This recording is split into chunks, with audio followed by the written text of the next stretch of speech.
ቅዳሜ እንግዲህ ምሳ ወንድሟ ቤት ነበረ። ያው ጠዋት ስራችንን ሰራርተን ከሰዓት በኋላ ወደ በኢትዮጵያ 9 ሰዓት ተኩል አካባቢ ምሳ እዛ ነበረ የሄድነው እና እንደዚህ እንግዲህ ተጥብጠብ ብዬ ልብስብስ አድርጌ ሽቶዬን ነስንሼ ምናምን ወጥቼ ነበረ።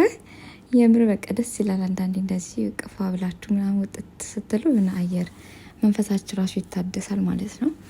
በነገራችን ላይ ሁሉንም ልቀርጽላችሁ አልችልም። ሃይላይቱን ብቻ ነው ልቀርጽ የምችለው፣ ምክንያቱም እነሱ ደስ አይላቸውም። ቤታቸውን መቅረጽ አይቻልም።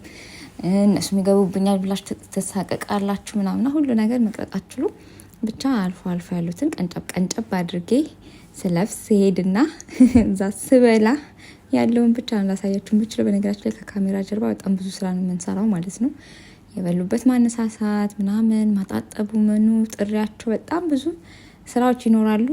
እሱን ጨራርሰን ቁጭ ብለን የምንበላው ማለት ነው። እና ቁጭ ብለን ስንበላ በቃ ድግስ ተጠርተን ሄደን በልተን ጠጥተን የምንመለስ ነው የሚመስለው ማለት ነው መጨረሻው። ብቻ ደስ ይል ነበረ። እዛ ካሉት ጓደኞቻችን ጋር ቆንጆ ጊዜ አሳለፍን።